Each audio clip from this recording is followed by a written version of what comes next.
Bonjour et bienvenue dans ce journal. Dans l'actualité ce 13h, l'ouverture ce mardi de la première session ordinaire de l'année 2017 à la mairie d'Abomey-Calavi. Au menu, 13 dossiers seront étudiés dans le rapport d'activité du maire Georges Bada.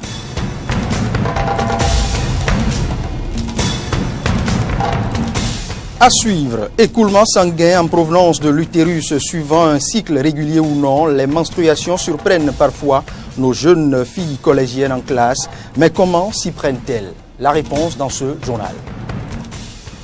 Et puis en interactualité, nous irons à Tafougalt, un petit village marocain où chaque goutte d'eau vaut de l'or.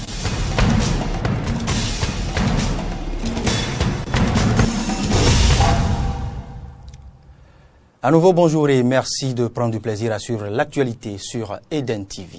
Je vous l'annonçais en titre, la commune d'Abomey-Calavi a organisé ce mardi la première session ordinaire pour le compte de l'année 2017. C'est la salle de délibération du conseil communal, la dite mairie, la mairie d'Abomey-Calavi bien évidemment, qui a abrité ses assises. Le compte rendu est signé de Samson Oké et Damien Pedro. Il sonnait 10h45 quand la première autorité de la commune d'Abomey-Calavi fit son entrée dans la salle de délibération du conseil communal où l'attendaient déjà les conseils communaux, les cadres de l'administration communale, majesté, têtes couronnées, sages, notables, chefs religieux et une forte présence des populations. C'est la première session ordinaire de l'année 2017.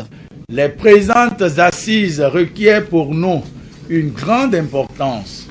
Au regard du nombre et de l'importance des dossiers inscrits à l'ordre du jour, il est évident que les objectifs de développement de notre commune ne pourront pas être atteints si nous n'identifions des stratégies performantes en vue de l'amélioration de la mobilisation des ressources propres de la commune. Pour le compte de cette première session ordinaire de l'année 2017, 13 points sont inscrits à l'ordre du jour, dont notamment la présentation du rapport d'activité du maire pour la période allant de novembre 2016 à mars 2017. Dans l'arrondissement d'Abomey-Calavi, les travaux de construction des sites d'Agamandin et de la Zopa-Niné sont achevés. Ceux des localités d'Akhosoubeta, de la Zoka, de Tokpa Zungo sont en cours et même très avancés par endroits. Dans les arrondissements d'Akasato, de Godomé, de Khévié, de Glodjigbe, les 10 travaux sont en cours de réalisation dans les localités identifiées à cet effet. Nous avons par ailleurs réceptionné 15 bacs à ordures avec 30 filets à raison de 2 par bac qui devront être installés sur les différents sites dès l'achèvement des travaux. Nous avons aussi, dans le cadre du dit projet, la promesse de 2 camions qui aideront pour le transfert des déchets vers le centre de transfert dont les travaux de construction sont aussi avancés dans l'arrondissement de Ouedo. Les travaux de construction du pont de Sodo dans l'arrondissement de Khévié sont par ailleurs très avancés et nous devons vous en rendre compte. La particularité de cette rencontre communale est la présentation du nouveau conseiller Thomas Tapé. Il siège désormais au sein du conseil communal d'Abomey-Calavi en remplacement à l'ancien conseiller Théophile Moncho, récemment décédé. Nous étions là, vous l'avez compris, à l'échelle de la commune d'Abomey-Calavi. Au plan national maintenant, le projet de révision de la Constitution est loin de faire l'unanimité. Certains de ses opposants, les plus acharnés, nous livrent ici les raisons de leur désaccord avec son contenu. Ils sont au micro de François Carnot. Nous sommes en train de nous opposer à cette nouvelle Constitution parce que cette Constitution en réalité est en train d'entacher foncièrement à la liberté professionnelle, à la liberté judiciaire et à la liberté d'expression des populations de ce pays. Parce que si nous laissons cette loi-là voter, c'est que c'est mieux pour nous de ramasser nos affaires et de quitter le Bénin si nous voulons mieux vivre. Non, c'est très simple. Le peuple béninois ne veut pas que une révision de la Constitution soit faite en dehors de lui. Le peuple béninois ne veut pas que la Constitution, le projet qui est envoyé à l'Assemblée, constitutionnalise l'impunité.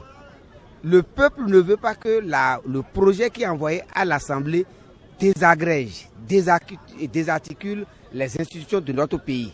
Le peuple ne veut pas que le président de la République, que ce soit lui qui ratifie les conventions de notre pays et ne rend compte qu'à l'Assemblée 90 jours après. Le peuple ne veut pas que la Constitution qui est envoyée à l'Assemblée pour une révision ne puisse pas affamer le peuple, ne puisse pas mettre en dehors du peuple, donc ne soit pas alors voté en dehors du peuple. Il y a autant d'incongruités que nous avons dans ce projet. Les députés qui vont en catimini dans leur circonscription électorale, réunir leur électorat pour dire que la constitution est bonne et qu'elle va être constitutionnalisée, ils sont alors des hors-la-loi parce que s'ils veulent expliquer, ils n'ont qu'à gongonner, ils n'ont qu'à inviter toute la population pour que les gens viennent les écouter. Santé, maintenant, elle est tout à fait naturelle, mais toujours taboue. Elle est souvent inopinée et parfois douloureuse, elle est quelquefois désagréable. Mais son retard ou son absence cause bien des soucis aux jeunes adolescentes et à leurs petits copains. Vous l'aurez peut-être deviné, il s'agit de la menstruation. Phénomène physiologique normal, elle n'en demeure pas moins difficile à gérer quand on est jeune collégienne dans nos contrées rurales. Jonas Bocci pour le reportage. C'était le cours de philosophie qu'on faisait et j'avais constaté que j'ai mon kaki qui est taché et je me suis demandé si c'était vraiment ça. Je me suis levée, j'ai tourné, j'ai constaté que c'était ça. Alors que je ne m'étais pas préparée à la maison. Le ça en question, c'est la menstruation. Un phénomène qui atteste le bon fonctionnement physiologique du corps de la femme, mais qui crée assez de soucis aux filles en milieu scolaire. J'ai demandé à mes amis et ils m'ont prêté de pagne. J'étais partie à la maison pour me préparer. Comme Carole, de nombreuses filles sont parfois obligées de quitter les classes en plein cours pour aller faire les toilettes à la maison quand elles sont surprises par les règles. Des fois, il arrive que le sang augmente davantage et puis il arrive que je me tache des fois. Donc, lorsque ça arrive comme ça, je demande à mes camarades de me passer des pagnes ou bien je prends des fichiers pour me protéger, pour sortir, pour rentrer à la maison, pour aller me changer. Sortie de la classe, quand on est surprise par les règles, cela ne se passe pas aussi facilement. Non, en fait, quand on sait que les garçons sont dans la salle, pour se lever bien, elle reste là. Quand les garçons vont sortir, elle demande de l'aide maintenant pour s'arranger. Mais on fait tout possible pour que les garçons ne se rendent pas compte. Pourquoi? Parce que quand ils voient maintenant que la fille est tachée là, ils vont constater des trucs. Ils vont dire que c'est parce que, je sais pas, ils ont des mauvaises idées quoi. Des mauvaises idées sur ce genre de choses. Et c'est pour cela on se cache pour qu'ils ne savent pas que celle-ci est tachée en classe. On entendait parler de ça auparavant, mais on n'a jamais vu pratiquement comme ça. Donc quand ça arrive que on trouve ça chez des femmes, c'est un peu amusant. Donc on trouve des slogans juste pour nous moquer de ceux-là. Il n'y a pas que les jeunes garçons qui alourdissent la peine de ces filles. En classe, des fois, les professeurs nous désignent d'aller au tableau. On n'arrive pas à se lever pour aller au tableau lorsqu'on est taché. Donc, des professeurs ne nous comprennent pas. J'étais en classe quand c'était venu quoi. Et bon, je ne m'étais pas préparée à la maison. Le professeur m'a désigné maintenant pour expliquer quelque chose à mes camarades. Et je lui disais que je ne pouvais pas. Pour lui, c'était un manque de respect. Il me disait que je ne peux pas lui parler comme ça, que de sortir de la classe même. J'avais dit que je ne pouvais pas sortir. Bon, il avait insisté. J'avais refusé. Pour lui, je prenais à ma tête, il m'a donné des heures. Au-delà des accrochages avec le règlement intérieur, les règles portent parfois atteinte au rendement scolaire des filles. Par exemple, moi, mon cas, j'ai des règles douloureuses, quoi. Et parfois en classe, lorsque le professeur dispense son cours et que tu constates que tu as mal au ventre, on n'arrive plus à suivre le cours comme ça. On s'intéresse seulement à son mal et on n'arrive plus à assimiler ce que le monsieur a expliqué en ce temps-là. Par exemple, moi, mon cas, quand je pars à la maison et que le professeur explique le cours, même quand je reviens demander aux camarades, je n'arrive plus à comprendre comme ça. Les établissements ne disposent pas habituellement des toilettes appropriées où les filles peuvent changer les couches. Ce qu'ils ont fait là-bas, c'est fessé. Et c'est pas du tout bon. Et bon, il n'y a pas aussi de quelque chose de caché ici quand nous, en tant que les filles, on ira pour changer nos couches. Bon, on a une amie proche d'ici et on va chez elle pour faire ce genre de choses-là. Moi, je vais demander aux autorités de nous aider en construisant des toilettes contenant des pompes pour que lorsque ce genre de choses nous arrivent, on puisse s'échanger dans ces toilettes. Et aussi pour les filles qui ont des règles douloureuses, qu'ils construisent des infirmeries pour qu'elles puissent se soigner ou bien prendre des médicaments lorsque ce genre de choses arrivent. Notre incursion dans le jardin secret des femmes pour exposer la menstruation des filles en milieu scolaire se justifie par le fait que le combat pour l'instruction des filles occulte très souvent l'impact de cette situation sur le rendement scolaire de ces enfants. Une manière pour nous d'en appeler à la conscience des uns et des autres. Et puis au chapitre société maintenant, la question de l'emploi des jeunes devient de plus en plus préoccupante au Bénin. À Glodjibé, un arrondissement de la commune d'Abomey-Calavi, contrée située à environ une quarantaine de kilomètres de Cotonou, des jeunes nantis de diplôme n'échappent pas à cette dure réalité du manque d'emploi. Et bien pour s'en sortir, ils se remettent donc à de petits boulots, autrement dit à de petites activités génératrices de revenus. C'est du moins le constat fait dans ce reportage par Ibrahim Orounam. Nous souffrons trop. Nos jeunes souffrent trop à Glodjibé. Il y a beaucoup de notre jeunes qui ont des diplômes en main et qui n'ont pas de job à faire. Voilà une réalité qui semble a priori spécifique à une localité, mais qui pose de façon générale la problématique de l'emploi au Bénin. Une situation que vivent les jeunes de Glodjibé, un des 9 arrondissements de la commune d'Abomey-Calavi. Les jeunes n'ont pas en tant que telle d'activité comme ça parce que la grande masse des jeunes ne sont que des chômeurs. L'État ne peut pas embaucher tout le monde, mais il peut créer des activités et recruter. On ne dit pas nécessairement à l'État de recruter tout le monde. Contrairement à certains jeunes qui préfèrent la facilité, ceux de Glodjibé savent comment pallier le problème. Et ils n'ont pas croisé les bras, ils sont en train de se débrouiller. D'autres sont retournés à la terre, ils font des champs d'ananas, d'autres champs de manioc, et d'autres l'élevage, et d'autres qui font zim, et d'autres sont agents de liaison, et les centrèves et autres là, pour pouvoir, un temps soit peu, subvenir à leurs besoins. Toutefois, il lance cet appel aux dirigeants de notre pays. Je vais dire par la voix de l'Eden TV que les autorités de notre commune d'Abomey-Calavi n'ont qu'à venir au secours des jeunes de Glodjibé. Nous lançons l'appel au gouvernement de M. Patrice Talon de nous aider et que les activités de l'aéroport vont démarrer bientôt et qu'il n'a qu'à profiter par là pour qu'il puisse insérer la majeure partie des natifs de Glodjibé dans des diverses sociétés qui seront installées bientôt.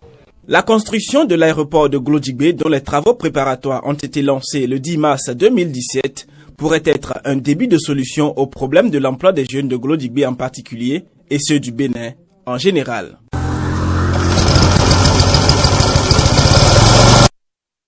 L'actualité s'ouvre à l'international par la Côte d'Ivoire où on va s'intéresser maintenant à l'acquittement surpris, bien évidemment, de Simone Gbagbo. L'ex-première dame ivoirienne est reconnue non coupable de crimes contre l'humanité, à la suite de la crise post-électorale, voilà, j'y arrive de 2011. C'est le verdict rendu à la grande surprise ce mardi 28 au soir. Après 7 heures de délibéré, eh bien, par la cour d'assises d'Abidjan à l'issue d'un procès qui aura duré 10 mois, eh bien, c'est à l'unanimité que se sont prononcés les juges au sujet de cet acquittement dont bénéficie Simone Gbagbo qui a pourtant boycotté avec ses avocats la quasi-totalité du procès. Malgré ce verdict, eh bien, retenons ceci, eh bien, celle qu'on nomme la Dame de Fer va demeurer en prison précédemment, condamnée en mars 2015 à 20 ans de prison pour son rôle dans la crise post-électorale pour atteinte à la sûreté de l'État ivoirien. Poursuivons ce point de l'actualité et rendons-nous maintenant au Maroc. Sous un soleil de plomb, dans un petit village de Tafougalt à l'est du Maroc, eh bien, on connaît la valeur de l'eau avec la sécheresse et le réchauffement climatique. La pluie est de plus en plus aléatoire. Alors, avec le soutien d'une association, des pompes à énergie solaire ont été installées pour alimenter l'agriculture dans des zones rurales. Reportage. Dans les montagnes marocaines, la majorité des habitants vivent de l'agriculture. Mais avec le changement climatique, les pluies sont de plus en plus imprévisibles. Ici, une association a donc installé des pompes alimentées à l'énergie solaire pour récupérer l'eau souterraine. Pendant de nombreuses années, nous avons fait venir de l'eau de très loin. On devait passer plus de 3 heures pour aller chercher de l'eau à 3 ou 4 kilomètres d'ici.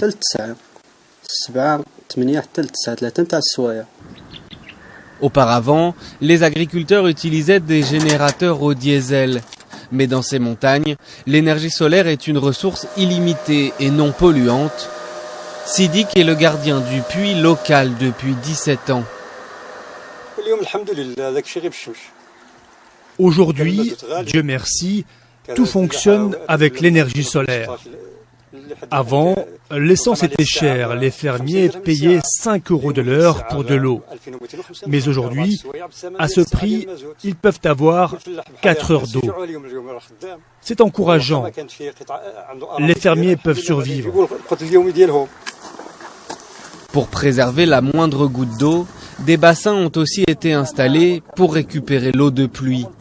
Nous avons des bassins pour vraiment collecter l'eau pluviale et nous sommes en train aussi de travailler sur l'utilisation du brouillard pour récupérer l'eau.